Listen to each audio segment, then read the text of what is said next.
अस्सलाम वालेकुम and good morning.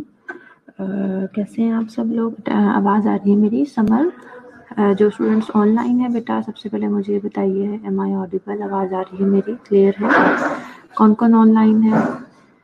Summer, Maham, वालेकुम अस्सलाम। माहम, आवाज़ आ रही है मेरी बेटा? गुड मॉर्निंग जी। मारिया,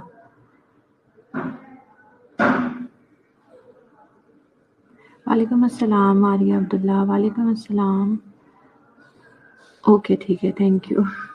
चलें, आई हैव जस्ट 9 स्टूडेंट्स। जल्दी जल्दी से मैसेज दीजिए बाकी क्लास फेलोज़ को भी ज्वाइन करें ताकि हम अपना लेक्चर स्टार्ट करें। मीनवाइल मैं लेक्चर अपलोड कर लेती हूँ।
जी स्टूडेंट्स, कॉम्प्लिकेशंस पढ़ रहे थे हम। डायबिटीज़ मेलाइटिस की कॉम्प्लिकेशंस हमने स्टार्ट की थी। तो कुछ याद है किसी स्टूडेंट को? कल हमने कौन सी कॉम्प्लिकेशन डिस्कस की थी? अभी 17 स्टूडेंट्स हैं मेरे पास। ज़रा कुछ और स्टूडेंट जल्दी जल्दी से ज्वाइन कर लें। 4-5 मिनट हम वेट कर लेते हैं। मीनवाइल हम थोड़ा सा प्रीवियसली जो है वो रिवाइज कर लेते हैं। ठीक है बेटा? जो कॉम्प्लिकेशंस हैं डायबिटीज़ की, कोई स्टूडेंट ज़रा बताएगा? किसी को कुछ याद है कि हमने कौन कौन सी कॉम्प्लिकेशंस जो है वो अभी तक पढ़ ली हैं डायबिटीज़ की?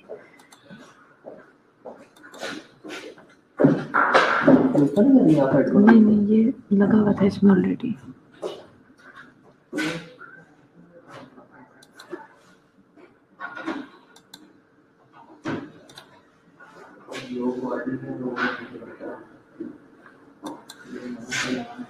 वालेकुम अस्सलाम बेटा जी। कल हमने कौन सा जो कॉम्प्लिकेशन है वो डिस्कस की थी, किसी स्टूडेंट को याद है?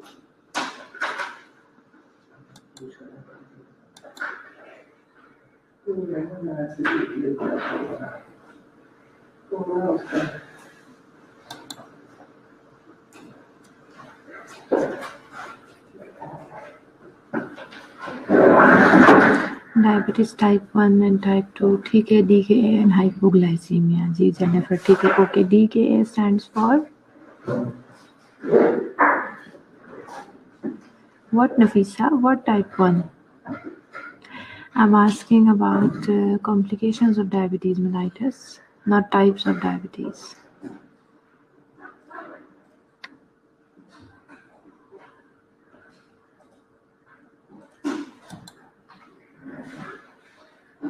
सो रहे हैं, उठ जाए, मॉर्निंग हो गई है, टाइम हो गया लेक्चर का, उठ जाए सारे बच्चे जल्दी से जी। अच्छा, ठीक है। Diabetic ketoacidosis, okay Jennifer. कल हमने 3 मेन फीचर डिस्कस किए थे डायबिटिक कीटोएसिडोसिस के, वो याद है किसी भी स्टूडेंट को? आई थिंक सिर्फ जेनिफर को याद है, बाकी सारे बच्चे कल क्या सो रहे थे लेक्चर में? किसी को कुछ याद नहीं है?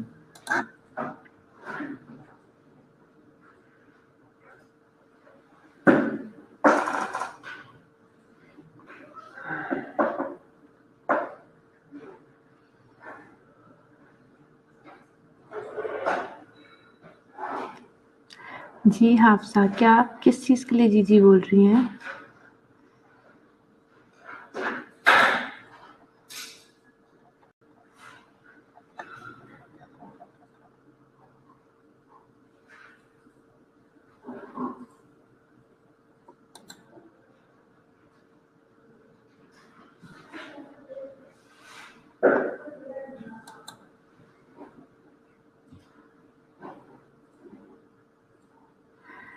ओके, चलें बाहर, हम स्टार्ट कर लेते हैं। आई थिंक 1-2 स्टूडेंट के अलावा किसी को कुछ याद ही नहीं है।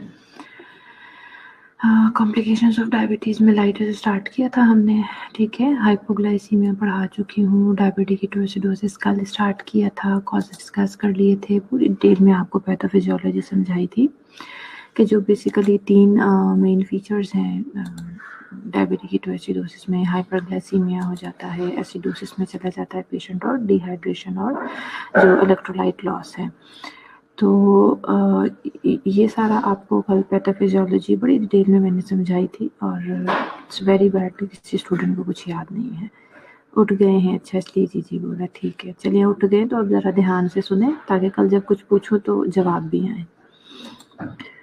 अच्छा जी, इसके अलावा आपके साथ साइन सिम्टम्स सारे डिस्कस कर लिए थे। प्रिवेंशन क्या हो सकती हैं, किस तरह से हम अपने पेशेंट्स को प्रिवेंट कर सकते हैं। ज़ाहिर है कॉम्प्लिकेशन से प्रिवेंट करना तो हमारा प्राइमरी गोल है, बिकॉज जो डायबिटीज़ है वो तो पेशेंट को डेवलप हो चुकी है, but this is our goal कि अब हम उसको प्रोग्रेस होने से किस तरह से बचाते हैं। अपने पेशेंट की जो कॉम्प्लिकेशन हैं डायबिटीज़ की वजह से उसे हो सकती हैं, उसे हम कैसे प्रिवेंट करते हैं।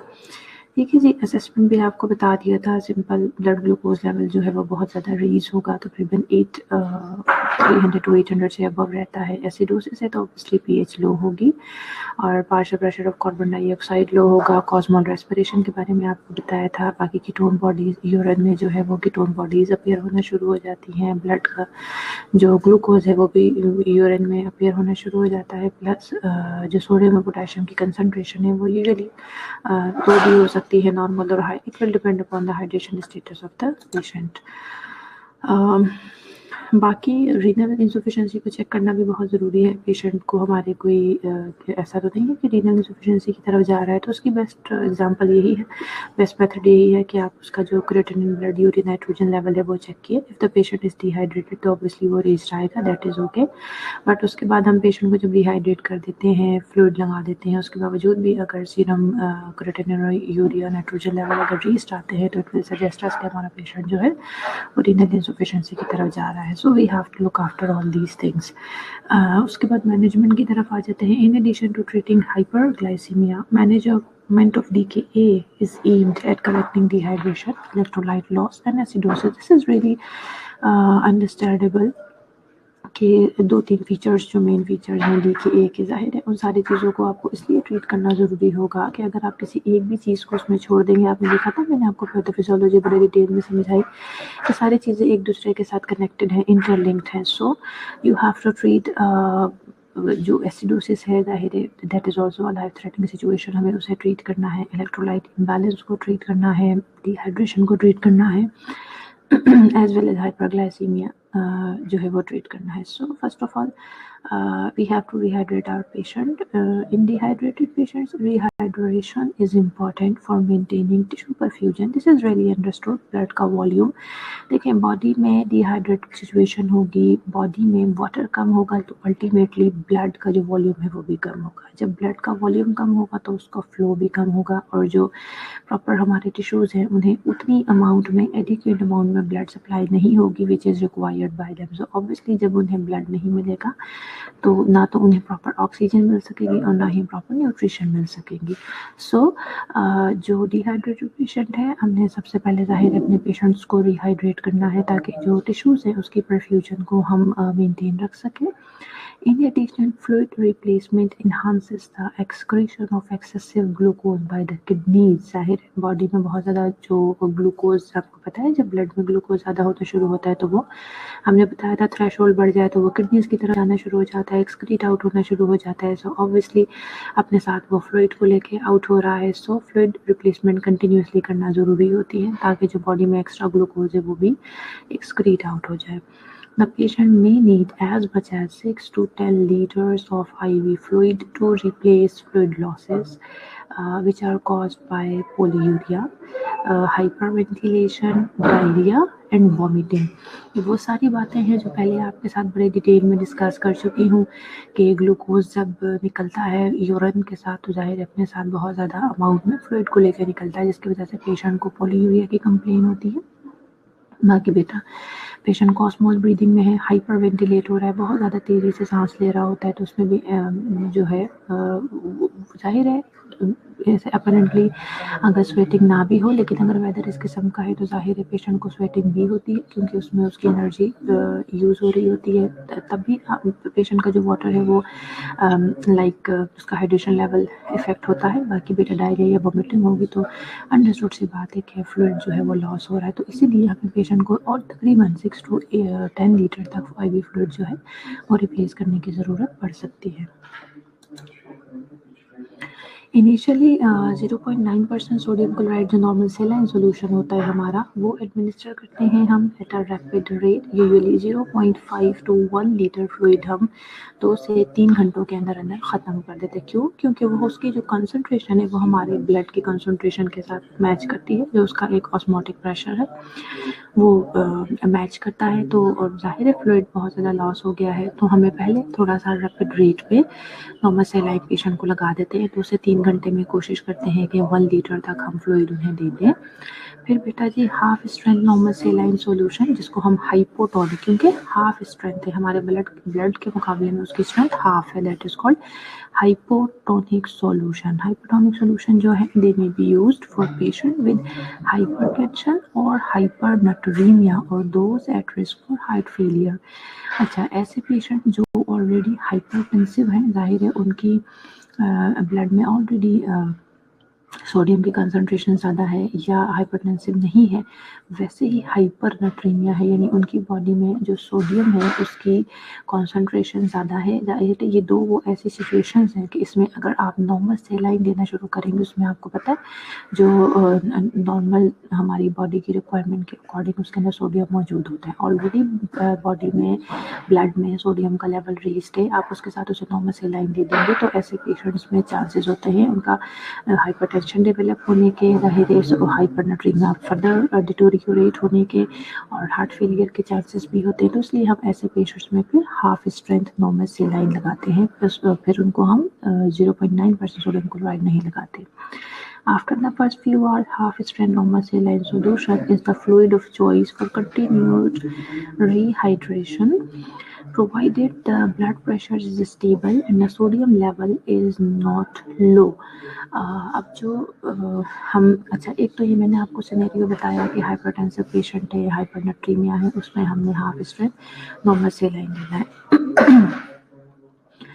इसके अलावा जिन पेशेंट्स को हम सोडियम क्लोराइड इनिशियली दे देते हैं तो उसके बाद भी बेटा फ्यू आवर जो 2 से 3 घंटे उसमें हमने नॉर्मल सलाइन देने के बाद जो फ्लूइड होता है उसे चेंज कर देना होता है टुवर्ड्स द हाफ स्ट्रेंथ। क्यों? क्योंकि हमने कंटिन्यूसली अपने पेशेंट को रिहाइड्रेट करना है। तो ऐसी सिचुएशन में अगर कंटिन्यूसली आउटसाइड द बॉडी से उसका नॉर्मल सलाइन जाता रहेगा तो पेशेंट का जो ब्लड प्रेशर है वो हाई होने के चांसेस भी होते हैं और जो सोडियम का लेवल है वो ज़्यादा होने के चांसेस होते हैं। तो इसलिए फिर हमारे लिए बेस्ट चॉइस ये होती है कि हम हाफ स्ट्रेंथ की तरफ चले जाएं ताकि ब्लड प्रेशर भी स्टेबल रहे और सोडियम का लेवल जो है वो ना बहुत ज़्यादा लो जाए और ना बहुत ज़्यादा हाई हो। इसके अलावा बेटा जी moderate to high rate of infusion तकरीबन 200 से 500 ml पर आवर में be needed for several more hours. पहले 2 से 3 घंटे में तो बड़े रैपिड रेट के साथ हमने 1 लीटर तक फ्लूइड दे दिया।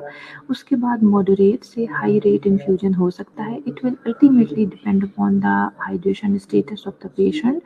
200 से 500 ml पर आवर के हिसाब से हम फ्लूइड को आगे चंद घंटों तक सेट कर देते हैं कि इस कॉन्सेंट्रेशन से इस इन्फ्यूजन रेट से फ्लूइड जो है वो बॉडी के अंदर जाता रहे कंटिन्यूसली।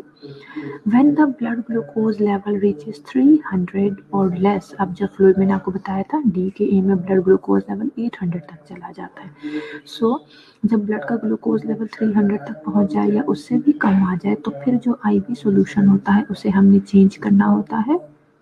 5% एक्सपोज वाटर के ऊपर ले आते हैं हम to prevent a precipitous decline in the blood glucose level. Reason क्या है? अभी पहले हम चलो नॉर्मल सलाइन दे रहे थे, हमें लॉजिक समझ आ गई। फिर हमने हाफ स्ट्रेंथ देना शुरू कर दिया ताकि हमारा पेशेंट जो है वो हाइपरटेंसिव भी ना हो और उसका जो हाइपरनेट्रीमिया की सिचुएशन है वो भी उसके अंदर डेवलप ना हो।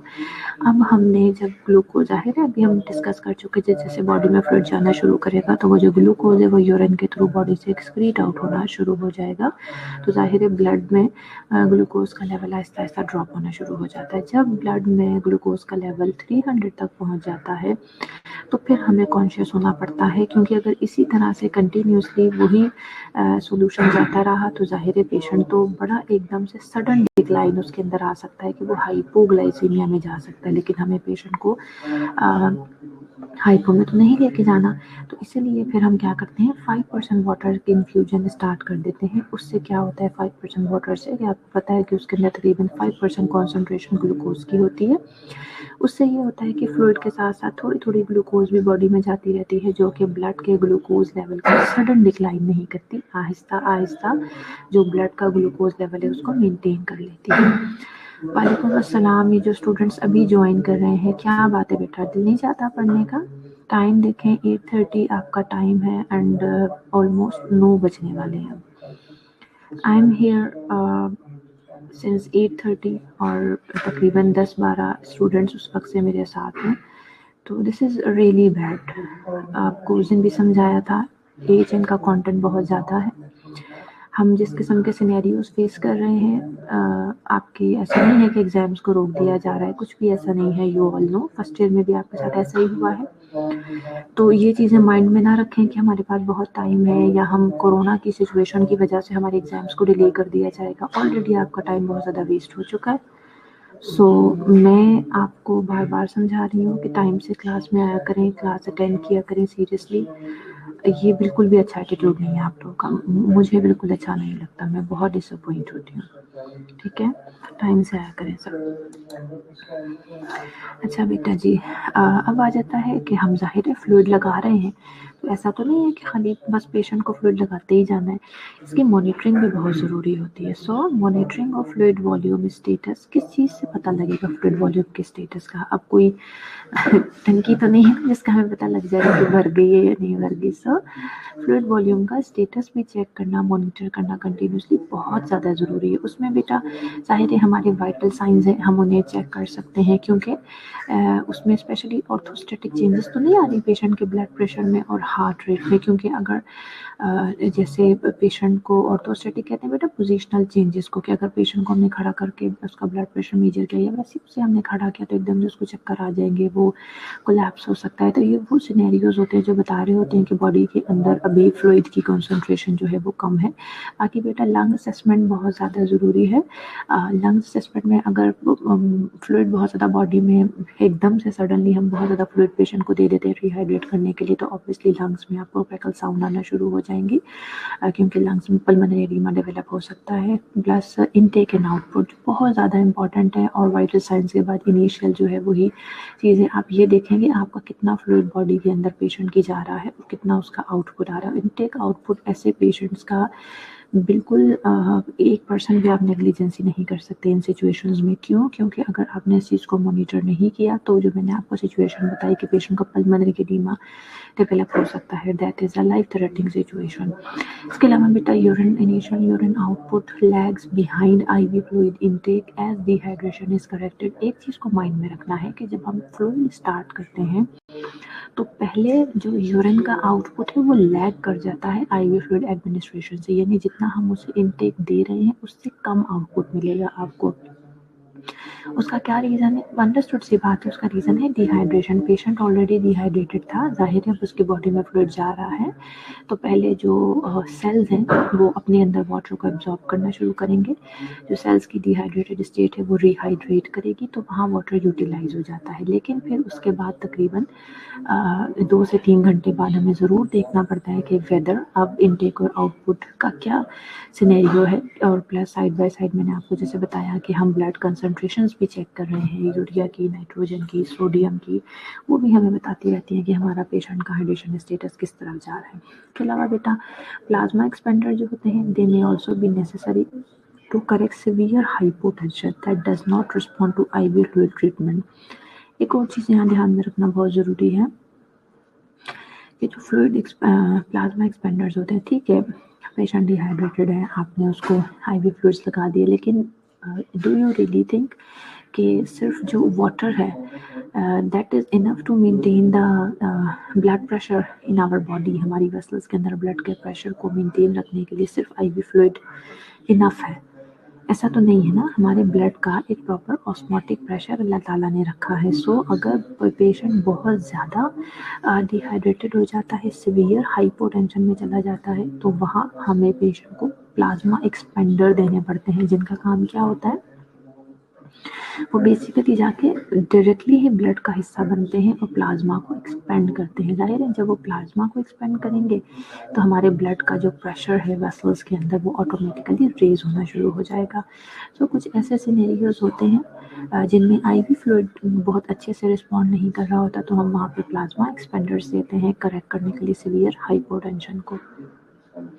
इसके अलावा जो बात अभी पहले आपसे डिस्कस कर ली कि monitoring for signs of fluid overload is especially important for patients who are older, have renal impairment और are at risk of heart failure. वैसे तो सब पेशेंट के लिए ज़रूरी है, लेकिन ऐसे पेशेंट स्पेशली जो बहुत ज़्यादा ओल्डर हैं, जिनके किडनीज में ऑलरेडी कोई प्रॉब्लम है या जो ऑलरेडी हार्ट फेलियर के रिस्क पर हैं, जैसे हाइपरटेंसिव हो गए, डायबिटिक, तो जाहिर ऑलरेडी वो है पेशेंट, ऐसे पेशेंट्स के लिए हमें ज़्यादा स्पेशली मॉनिटर करना पड़ता है कि कहीं फ्लूइड ओवरलोड तो नहीं हो रहा इनका। ठीक है बेटा जी, इन चीज़ों को, इन सारी जो सिनेरियोज हैं इनका आपने ख्याल रखना बहुत ज़्यादा ज़रूरी है कि ऐसे पेशेंट को स्पेशली हमने फ्लूइड ओवरलोड के साइंस के लिए मॉनिटर करना है। अच्छा, ये तो जो हाइड्रेशन स्टेटस था कि पेशेंट का ज़ाहिर है बॉडी से फ्लूइड बहुत ज़्यादा लॉस हो रहा है, तो किस तरह से हमने रिहाइड्रेट करना है पेशेंट को। यहाँ तक अगर किसी की कोई क्वेरी है, देखिए ये वो इमरजेंसी सिचुएशंस हैं, इमरजेंसी सिनेरियोज हैं कि हमने एक एक चीज़ को जाके ट्रीट करना है। मैंने काफ़ी लंबी चौड़ी बातें आपको फ्लूइड से रिलेटेड बताई हैं। सो कोई क्वेश्चन है किसी बच्चे का यहाँ तक तो मुझसे पूछ लीजिए, या hydrate, how to rehydrate your patient समझ आ गया सबको?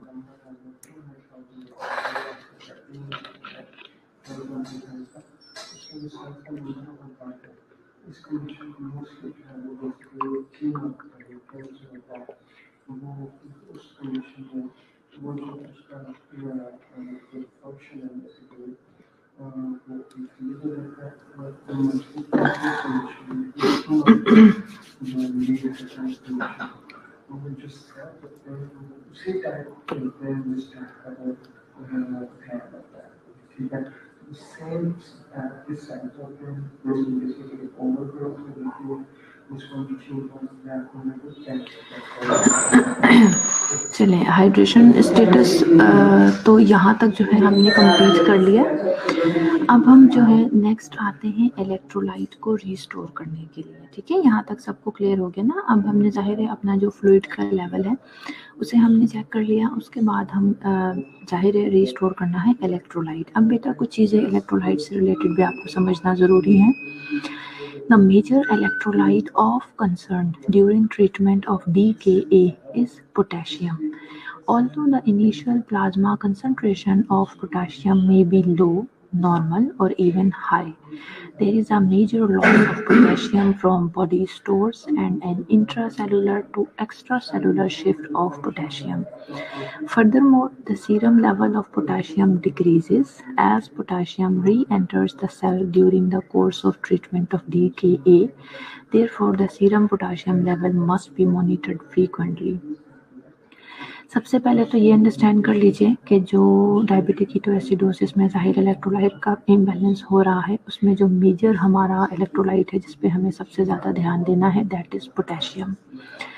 सबसे पहली चीज़ तो ये है कि जब इनिशियल स्टेज के ऊपर आपका पेशेंट DKA में जाएगा तो हो सकता है आप उसका पोटाशियम लेवल चेक करें तो उसका पोटाशियम लेवल आपको लो भी मिल सकता है बेटा, नॉर्मल भी मिल सकता है या हाई भी मिल सकता है। उसका रीज़न क्या है? उसका रीज़न ये है कि अगर आपको याद हो, आपने एनाटॉमी एंड फिजियोलॉजी में अपनी फर्स्ट ईयर में एक सोडियम पोटाशियम पंप पढ़ा होगा जो इंट्रासेलुलर टू एक्स्ट्रा सेलुलर जितनी भी मूवमेंट होती है उसको पॉसिबल करता है। और जो हमारे मसल्स हैं, आपको पता है सोडियम और पोटाशियम का उनकी कॉन्ट्रैक्शन में, एक्शन पोटेंशियल में भी कितना रोल है कैल्शियम के साथ साथ। ठीक है, सो समटाइम ऐसा होता है कि जो सेल्स के अंदर हमारा पोटाशियम मौजूद होता है ना, स्टोर्स हैं ज़ाहिर है वो बॉडी में, जो एक्स्ट्रा पोटेशियम आना शुरू होता है ब्लड में, इस तरह से ग्लूकोज स्टोर हो जाता है, उसी तरह से ब्लड में से पोटेशियम को लेके हम सेल्स के अंदर डिपॉजिट करना शुरू कर देती है हमारी बॉडी, स्टोर करना शुरू कर देती है। अब जब सेल्स के अंदर स्टोर करना शुरू कर देती है तो जब हमें नीड होती है, जब हमारी ब्लड में पोटेशियम का लेवल कम होता है तो ऑटोमेटिकली वो सेल से निकल के बाहर ब्लड में आना शुरू हो जाता है पोटेशियम। तो इस वजह से पेशेंट इवन लॉस कर रहा होता है अपना पोटेशियम, बेशक उसको DKA की वजह से, वॉमिटिंग की वजह से, नोजिया या इलेक्ट्रोलाइट जो यूरिन में लॉस हो रहा है, इन सब सिचुएशंस में वो पोटेशियम को लॉस कर रहा है। लेकिन उसके बावजूद जो इंट्रासेलुलर पोटेशियम है वो मूव कर करके ब्लड में शामिल होता जा रहा है। इसलिए आपको इनिशियल स्टेज पे ब्लड के अंदर पोटेशियम का लेवल नॉर्मल भी मिल सकता है और हाई भी मिल सकता है। ठीक है, एक तो ये चीज़ अंडरस्टैंड करने की ज़रूरत है। दूसरा ये है कि जब हम DK की ट्रीटमेंट करना शुरू करते हैं, ज़ाहिर है पेशेंट को रिहाइड्रेट करना शुरू करते हैं, इलेक्ट्रोलाइट ट्रीट करना शुरू करते हैं, तो अल्टीमेटली फिर से हमारी ब्लड में पोटेशियम आना शुरू हो गया। जब ब्लड में पोटेशियम आना शुरू हो गया तो वो फिर से इंट्रासेलुलर मूव करना शुरू कर देता है, वापस अपनी जगह पे जाके स्टोर होना शुरू कर देता है। इसलिए बहुत ज़रूरी है कि ट्रीटमेंट के दौरान हम ब्लड के अंदर जो पोटेशियम की कंसंट्रेशन है उसको बहुत थॉरली और बहुत कीनली ऑब्जर्व करें।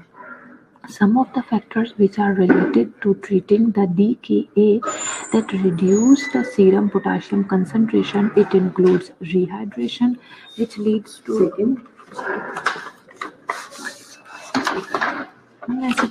thank you. ठीक है बेटा, तो कुछ जो फैक्टर्स हैं that are related to DKA जो कि रिड्यूस करते हैं हमारी सोडियम की हमारे सीरम की पोटेशियम कंसंट्रेशन लेवल को। It include rehydration which leads to increase plasma volume and subsequent decrease in the concentration of serum potassium.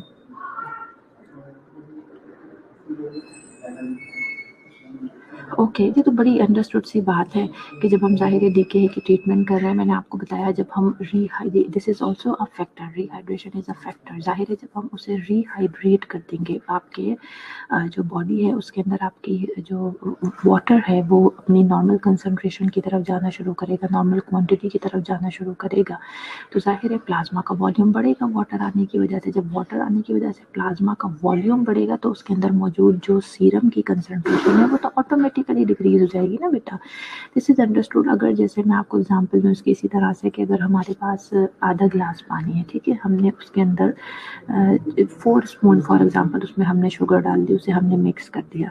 अब जो उस वाटर की कॉन्सेंट्रेशन है, या अगर हम चेक करें उसके अंदर शुगर का लेवल, तो जो उसके अंदर शुगर का लेवल होगा अभी उसमें हम फर्दर आधा गिलास मज़ीद पानी ऐड कर दें लेकिन शुगर उतना ही रहने दें, तो सीधी सी बात है उसका ऑस्मोटिक प्रेशर डिक्रीज़ हो जाएगा, उसका कंसंट्रेशन डिक्रीज़ हो जाएगा, उसके अंदर जो मौजूद शुगर थी वो भी डिक्रीज़ हो जाएगी। यही सेम सिनेरियो यहाँ पर है। जब हम पेशेंट को रिहाइड्रेट करना शुरू करते हैं, बॉडी को वापस अपना वाटर मिलना शुरू करता है, तो अल्टीमेटली उसके अंदर मौजूद जो ब्लड में इलेक्ट्रोलाइट्स होते हैं उनकी कंसंट्रेशन डिक्रीज़ होना शुरू हो जाती है और उनका जो लेवल है वो भी डिक्रीज़ होना शुरू हो जाता है। तो ये वो सारे फैक्टर्स हैं, कॉमन सेंस की बातें हैं जिन्हें हमें पेशेंट को ट्रीट करते हुए अपने माइंड में रखना है। Rehydration also leads to increased urinary excretion of potassium. This is also a reason. इस वजह से भी पोटेशियम बॉडी में कम होना शुरू हो जाएगा। Insulin administration also enhances the movement of potassium from the extracellular fluid into the cells. देखें ये 2-3 फैक्टर मैंने आपको बता दिए कि जिनकी वजह से बॉडी में पोटेशियम का लेवल ब्लड में पोटेशियम का लेवल नॉर्मल होना शुरू हो जाएगा। तो इन चीज़ों का ख्याल रखना है।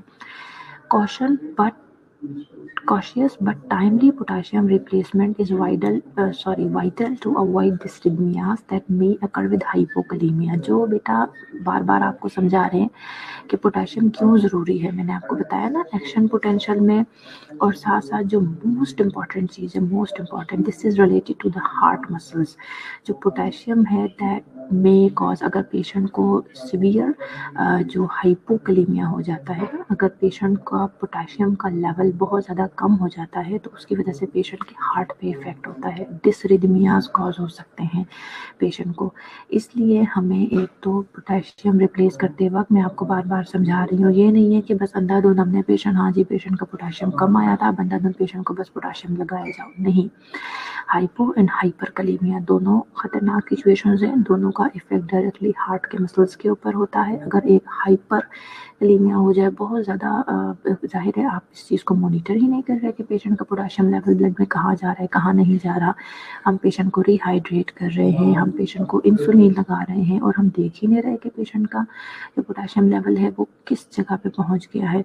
तो ऐसी सिचुएशन में अगर हाइपरकलीमिया हो गया तो पेशेंट का सडन से हार्ट ब्लॉक हो सकता है, और इसी तरह से अगर आपने ट्रीट ही नहीं किया अपने पेशेंट को, उसका पोटेशियम लेवल डिक्रीज होता गया, हाइपोकलीमिया में पेशेंट देर तक रहा, तो कैसे पता लगेगा, तो आपके पेशेंट को डिसरिदमियाज हो जाएंगे। सो पोटेशियम बार बार समझा रहे हैं कि पोटेशियम के ये जो आपको मैंने फैक्टर्स बताए कि सीरम पोटेशियम लेवल कम होने के जो मल्टीपल फैक्टर है which are related to the DK है, जिसमें रिहाइड्रेशन है, इंसुलिन थेरेपी है, यूरिन एक्सक्रीशन है, इंट्रासेलुलर मूवमेंट है, ये सब अपने माइंड में रखनी है और पोटेशियम को रिप्लेस करना है, लेकिन टाइमली और कॉशियसली। इस चीज़ का ख्याल रखना है कि पेशेंट ना तो हाइपो में जाए और ना ही हाइपरकलीमिया में जाए।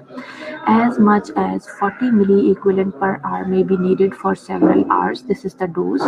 Because extracellular potassium level decrease during DKA treatment, potassium must be infused even if the plasma potassium level is normal. So यही चीज़ है कि इवन आप उसको देते जा रहे हैं पोटाशियम, आपने उसका ब्लड लेवल चेक किया नॉर्मल हो गया, इंस्टेड ऑफ दिस आपको ट्रीटमेंट रोकनी नहीं है। क्यों? क्योंकि अभी तो ब्लड में लेवल नॉर्मल हो गया ना, तो वो जो सेल्स हैं हमारी बॉडी के, उन्होंने जो ब्लड को उधार दिया हुआ था पोटाशियम, उसका क्या करेंगे, उन्होंने अपना उधार वापस नहीं लेना। तो सिंपली जब ब्लड में नॉर्मल हो जाती है पोटाशियम की लेवल, अब वो स्टेज आ जाती है कि अब आपको कॉशियसली एडमिनिस्टर करना है, लेकिन एडमिनिस्टर करना है, स्टॉप नहीं कर देना, क्योंकि अब वो सारा जो पोटाशियम है ब्लड में मौजूद था वो अब वापस जाके ब्लड के अंदर सेल्स के अंदर जमा होना शुरू हो जाएगा, अपना जो एक उसका स्टोर था वो रिप्लेस करना शुरू कर देगा। Frequent every 2 to 4 hours initially. ECG and laboratory measure of potassium are necessary during the first 8 hours of treatment. ये बात पहले आपसे डिस्कस कर ली। This is directly related to heart muscles के ऊपर पोटाशियम का डायरेक्ट इफेक्ट है। इसलिए बेटा स्टार्टिंग में जब हम ट्रीटमेंट स्टार्ट करते हैं तो हर 2 से 4 घंटे बाद हम उसका सीरम पोटाशियम लेवल भी चेक करवाते हैं और उसकी ECG भी साइड बाय साइड करते रहते हैं, ये देखने के लिए कि कहीं कोई डिसरिदमिया तो कॉज नहीं हो रहा। बाकी potassium replacement is withheld only if hyperkalaemia is present और if the patient is not urinating. अब हम पोटाशियम की रिप्लेसमेंट को किस टाइम रोक देंगे, जब हमने देखा कि उसके ब्लड लेवल्स के अंदर पोटाशियम का लेवल बहुत ज़्यादा रेज हो गया, हाइपरकैलेमिया आपके पास आ रहा है, और या फिर ऐसी सिचुएशन में जब पेशेंट इज नॉट यूरिनेटिंग। जाहिर है अभी हमने आपको बताया था कि रिहाइड्रेट करने की वजह से पोटेशियम यूरिन की तरफ एक्सक्रीट आउट होता है। तो अगर ऐसा सिनेरियो आ गया है कि पेशेंट यूरिन ही नहीं कर रहा, तो सोचें उसका जो पोटेशियम लेवल है वो तो ब्लड में ही मौजूद रहेगा ना। तो ये कुछ इसीलिए आपको बताया कि इनटेक और आउटपुट दोनों चीज़ों को मॉनिटर करना कितना ज़्यादा ज़रूरी है। समझाने का मकसद ये है कि ये जो आपको इतनी मैनेजमेंट पढ़ाई जा रही है, मैं इतना इंटरलिंक करके एक दूसरी चीज़ को इसलिए समझाती हूँ। मैं सिर्फ और सिर्फ इन चीज़ों को पढ़ भी सकती हूँ, लेकिन मैं इसलिए आपको बार बार इतना डिटेल में समझाती हूँ कि एक एक स्टेप जो हम अपने पेशेंट के ऊपर परफॉर्म कर रहे हैं, how that particular step is related to with another step, how the relationship exist among all these interventions जो आपके पेशेंट के ऊपर डायरेक्टली इफेक्ट कर रही होती हैं। इन चीज़ों को आप अंडरस्टैंड करें। उसके बाद बेटा हमने हाइड्रेशन स्टेटस देख लिया, हमने इलेक्ट्रोलाइट स्टेटस को बैलेंस करना देख लिया कि किस तरह से करना। अब हम आते हैं रिवर्सिंग एसिडोसिस की तरफ। एसिडोसिस भी तो डेवलप हो गया ना, पेशेंट का पीएच लेवल ड्रॉप कर गया है और उसको भी तो ट्रीट करना है हमने। सो कीटोन बॉडीज जो कि बेसिकली एसिड होती हैं, they accumulate as a result of fat breakdown. ये मैं आपको पहले बता चुकी हूँ। The acidosis that occur in DKA is reversed with insulin, which inhibit the fat breakdown, thereby stopping acid buildup. Simple. DKA में एसिडोसिस क्यों हो रहा था? फैट की ब्रेकडाउन की वजह से, जो कीटोन बॉडीज बन रही थी उनकी वजह से। तो हम क्या करते हैं, इंसुलिन लगाना शुरू करते हैं, पेशेंट को इंसुलिन देना शुरू करते हैं, तो जाहिर है फैट की ब्रेकडाउन स्टॉप हो जाती है। जब फैट की ब्रेकडाउन स्टॉप हो जाएगी तो बॉडी में कीटोन बॉडीज नहीं बनेंगे, कीटोन बॉडीज नहीं बनेंगे तो एसिडोसिस नहीं होगा, और जो ऑलरेडी मौजूद चीज़ें हैं उनको भी हम ट्रीट कर लेते हैं। Insulin is usually infused intravenously at a slow and continuous rate such as 5 unit per hour के लिहाज से हम कंटिन्यूसली एडमिनिस्टर करना शुरू कर देते हैं। हर घंटे बाद हमने ब्लड का ग्लूकोज लेवल चेक करना है, क्योंकि जाहिर है इंसुलिन दे रहे हैं हम, तो हम बिल्कुल भी ये नहीं है कि बस इंसुलिन लगा के पेशेंट को 5 यूनिट पर आके उसके बाद भूल गए कि हाँ जी नहीं, पेशेंट हाइपो में जा सकता है। So we have to check. इसके अलावा बेटा IV fluid solution with higher concentration of glucose such as normal saline solution are administered when blood glucose level reach। ये वही बात रिपीट हो रही है जो पहले आपको बताया, 800 तक शुगर थी, शुगर जब 250 से 300 मिलीग्राम पर डेसीलीटर तक पहुंच जाए तो हम डेक्सट्रोज वाटर की तरफ आ जाते हैं। क्यों? क्योंकि हम साथ में इंसुलिन भी लगा रहे हैं, तो पेशेंट बड़ा rapidly blood glucose level drop कर सकता है, हाइपोग्लाइसीमिया हो सकता है पेशेंट को। तो इसलिए हम इससे हमें ये फ़ायदा होता है कि बॉडी में ग्लूकोज भी जाना शुरू हो जाता है, इंसुलिन भी जाना शुरू हो जाती है, दोनों एक दूसरे को काउंटर करना शुरू करते हैं और आहिस्ता आहिस्ता बॉडी में ब्लड में ग्लूकोज का लेवल डाउन होना शुरू होता है। Regular insulin, the only type of insulin which is approved for IV use, may be added to IV solution. The nurse must convert hourly rate of insulin infusion. The insulin is often infused separately from the rehydration solution to allow frequent changes in the rate and content of the latter. अच्छा बेटा, इसके अलावा दूसरी situation, जाहिर है जो हमने आपको बताया कि रेगुलरली कंटिन्यूसली हमने इन्फ्यूजन चलानी होती है इंसुलिन की, तो जो रेगुलर इंसुलिन है वो इंसुलिन है जो कि अप्रूव की गई है IV यूज़ के लिए। हम क्या कर लेते हैं, इंसुलिन को जाहिर है कैसे कंटिन्यूसली एडमिनिस्टर करवाएंगे, हम उसे IV फ्लूइड के अंदर डाल देते हैं। IV फ्लूइड के अंदर इंसुलिन डाल के हम कंटिन्यूस एक उसके ऊपर रेट सेट कर देते हैं, इतने रेट पर चलनी चाहिए। अब एक चीज़ का ख्याल रखना है कि जो सॉल्यूशन हमने पेशेंट को रीहाइड्रेट करने के लिए यूज़ कर रहे हैं वो फ्लूइड नहीं यूज़ करना। उसके 2-3 रीज़न है। एक तो ये कि हमने जब पेशेंट को रीहाइड्रेट करना है, फॉर एग्जांपल हमने उसको 1000 ml की एक ड्रिप लगाई हुई है, तो एक तो उसका रेट तेज़ होता है बेटा, वो रैपिड रेट पे जा रही होती है। दूसरा है इतना रैपिडली हमने उसको इंसुलिन नहीं देनी वरना पेशेंट हाइपोग्लाइसीमिया में चला जाएगा। दूसरा रीज़न ये है कि हमें वो तमाम फ्लूइड ख़त्म करना होता है, पेशेंट को देना होता है। अगर हमें वेस्ट भी करनी पड़े, फॉर एग्जांपल हमने स्टॉप करना है पेशेंट को ऐसी सिचुएशन में हमने फ्लूइड ज़्यादा हो गया, उसको हमने स्टॉप कर दिया। अब अगर उसके अंदर इंसुलिन मौजूद होगी तो रिक्वायर्ड इंसुलिन तो ना गई ना पेशेंट को, वो फ्लूइड तो हमें वेस्ट करना पड़ गया। इसलिए भी हमें अलग बनाना होता है, इन चीज़ों का ख्याल रखना है। और प्लस ये कि according to the hydration status of the patient हम जो आईवी फ्लूइड होता है उसके रेट को कम या ज़्यादा कर लेते हैं ना, कि अगर शुरू में मैंने आपको बताया था कि 2 से 3 घंटे बड़ा रैपिड फ्लूइड देते हैं, उसके बाद हम फ्लूइड को स्लो कर देते हैं। सो इतना ज़्यादा बार-बार जो है कंसंट्रेशन को हम इंसुलिन की चेंज नहीं कर सकते। सो इसलिए ये वो 2-3 बातें हैं कि जिनकी वजह से हमें इंसुलिन की अलग इन्फ्यूजन बना के अटैच कर देनी चाहिए पेशेंट के साथ, और जो सिर्फ रिहाइड्रेट करने के लिए आईवी फ्लूइड यूज़ हो रहा है वो अलग अटैच करना चाहिए।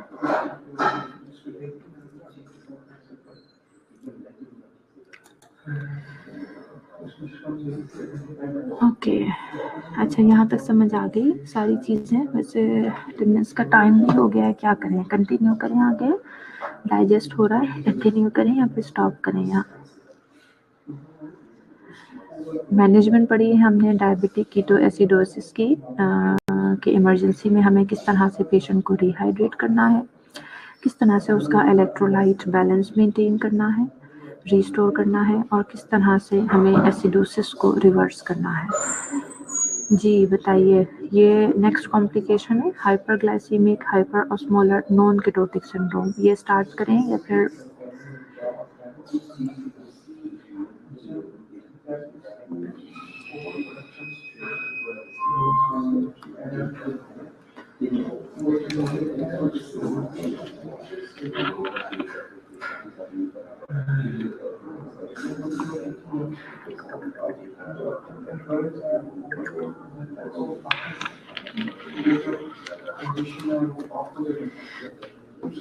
अच्छा, तो अटेंडेंस का टाइम हो गया, लेकिन चलें 5 मिनट और हम पढ़ लेते हैं।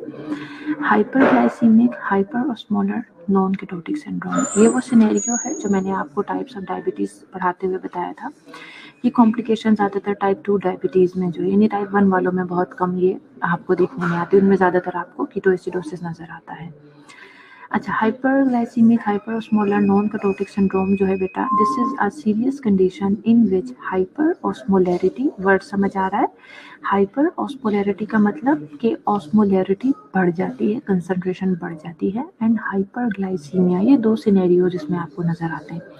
हाइपरऑस्मोलैरिटी एंड हाइपरग्लाइसीमिया, ये दो सिचुएशंस प्रीडोमिनेट करती हैं विद ऑल्ट्रेशंस ऑफ द सेंसोरियम। इसके साथ साथ पेशेंट की जो एक कॉन्शियस लेवल है, जो उसका सेंस ऑफ अवेयरनेस है, वो भी ऑल्टर होता है यहाँ पर। ठीक है बेटा, इस सिनेरियो में, इस कॉम्प्लिकेशन में, इस सिचुएशन में। At the same time ketosis is usually minimal और एब्सेंस, वो जो हमने पढ़ा ना, नॉन कीटोटिक क्यों से कह रहे हैं कि जो कीटोसिस की प्रेजेंस है वो यहाँ पर मिनिमल, पेशेंट हो सकता है मिनिमल यूज है कीटोसिस हो सकता है, या फिर कीटोसिस बिल्कुल ही एब्सेंट होगा।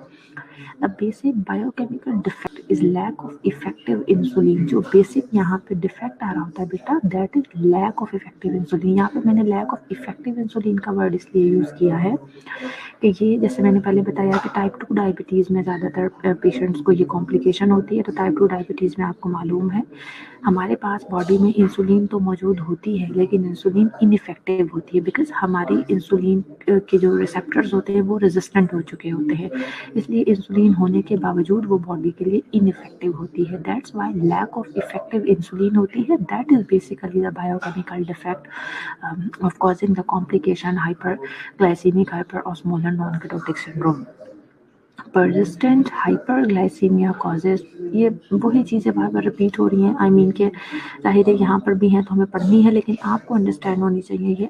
जाहिर है जब हाइपरग्लाइसीमिया कंटिन्यूसली परसिस्ट करता है, हम पढ़ चुके हैं ऑस्मोटिक डायूरेसिस होता है। ऑस्मोटिक डायूरेसिस की वजह से वाटर और इलेक्ट्रोलाइट लॉस होते हैं। To maintain the osmotic equilibrium water shift करना शुरू होता है। जाहिर है ये बात मैं आपको पहले समझा चुकी हूँ कि जब कभी भी बॉडी में वाटर की कंसंट्रेशन कम होना शुरू होती है ब्लड में, तो सबसे पहला जो मैकेनिज्म होता है वो यही होता है कि जो वाटर है वो शिफ्ट करना शुरू करे, सेल से निकल के बाहर ब्लड की स्पेस, ब्लड में जो हमारा फ्लूइड का लेवल है उसको स्पेस को कवर करने की कोशिश करता है। सो ये जो ऑस्मोटिक इक्विलिब्रियम है, इसे मेंटेन करने के लिए वाटर क्या करेगा, इंट्रासेलुलर फ्लूइड से मूव कर करके एक्स्ट्रा सेलुलर फ्लूइड का हिस्सा बनना शुरू हो जाता है। अब जो with glycosuria and dehydration, hypernatraemia and increased osmolarity occur, जाहिर है जो ग्लाइकोजूरिया है, डिहाइड्रेटेड हो गया पेशेंट, तो दिस इज रियली अंडरस्टूड कि ब्लड में सोडियम की जो कंसंट्रेशन है वो बढ़ना शुरू हो जाएगी। इस वजह से नहीं, इस वजह से क्योंकि डिहाइड्रेशन होना शुरू हो गई ना, फ्लूइड बॉडी से निकल के जा रहा है, तो बेशक सोडियम उतनी ही है लेकिन वाटर निकल जाने की वजह से सोडियम की कंसंट्रेशन रेज हो जाएगी, काउंट होगी। रेज जो मैंने आपको पानी के ग्लास की एग्जांपल दी थी, और this is really called osmolarity. आपको पता है ऑस्मोलैरिटी जो है वो इंक्रीज हो जाती है। This is about the hyperglycaemic hyper osmolar non ketotic syndrome. अच्छा, इसकी जो और डिटेल है वो हम इंशाल्लाह नेक्स्ट क्लास में डिस्कस करेंगे। थोड़ा सा आपको ज़रूर पता होना चाहिए, हमने ये पढ़ लिया कि ये जो कॉम्प्लिकेशन है टाइप 2 डायबिटीज़ के पेशेंट्स में होती है, और मतलब होता क्या है इसमें, वही कि ये भी एक सीरियस कंडीशन है जिसमें बेसिकली हाइपरग्लाइसीमिया होता है, हाइपर ऑस्मोलैरिटी होती है, और साथ साथ आपकी जो सेंसेस होती हैं, पेशेंट की जो सेंसेस हैं, सेंस ऑफ अवेयरनेस है, वो उसके ऊपर भी इफ़ेक्ट आता है। कीटोसिस यूजुअली यहाँ पे नहीं होता है ऐसे पेशेंट्स में, या होता भी है तो बहुत कम होता है। रीज़न हमने पढ़ लिया कि इफ़ेक्टिव इंसुलिन की डेफिशिएंसी की वजह से ये कॉम्प्लिकेशन डेवलप होती है।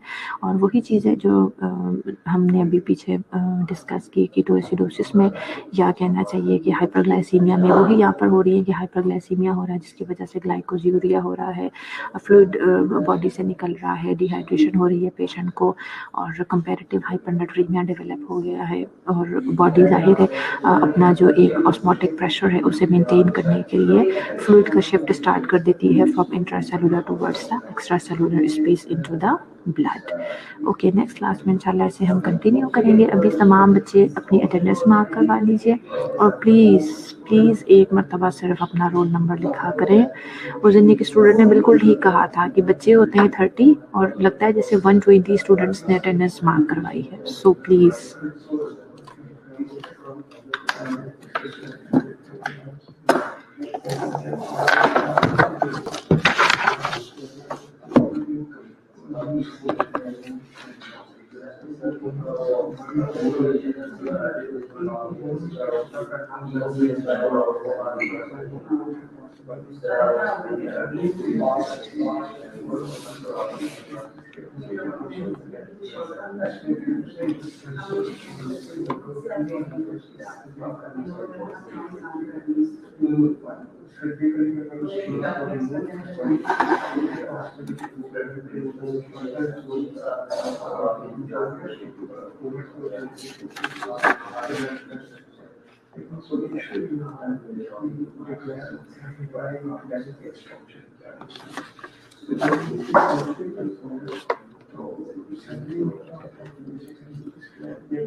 ओके स्टूडेंट्स, अटेंडेंस मार्क हो गई है। ज़रा जो स्टूडेंट मेरे पास एब्सेंट शो हो रहे हैं जल्दी से नाम सुन लीजिए। इनमें से कोई प्रेजेंट है तो अपनी अटेंडेंस मार्क करवा दे।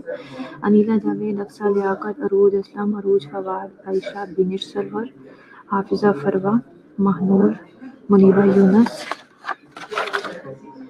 रसब, रुकैया, सबा परवेज़, सायरा मुंशी, शहबाज, ज़िबुन्निसा, ज़ैनब शबीर, ज़ुनैरा, फ़िज़ा मुनीर और अक्सा तमज़ील। ये स्टूडेंट्स एब्सेंट हैं।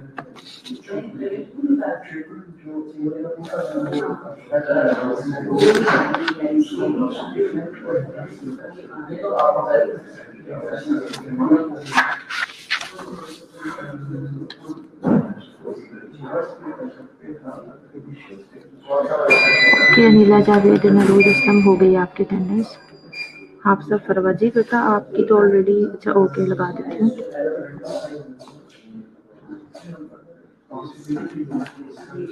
कोई क्वेरी है इससे रिलेटेड तो पूछ लें बेटा, जो भी हमने पढ़ा है। कोई क्वेश्चन है तो पूछ लीजिए।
जी, महकुन्निसा आपकी हो गई है और चलिए ठीक है जी। सायरा 41 सायरा अब अभी आ रही हैं सायरा मुझे या क्लास में थी? मैं तो खैर पढ़ाने पे ध्यान देती हूँ, उस वक्त नहीं देखती कौन स्टूडेंट प्रेजेंट है कौन नहीं। दिस इज़ योर ऑनेस्टी के एंड इट्स योर लॉस कि अगर आप सिर्फ क्लास की अटेंडेंस के टाइम आते हैं और क्लास अटेंड नहीं करते। ओके बेटा, इंशाल्लाह फिर हम इसे नेक्स्ट क्लास में कंटिन्यू करेंगे। Till then take care of yourself and अल्लाह हाफ़िज़।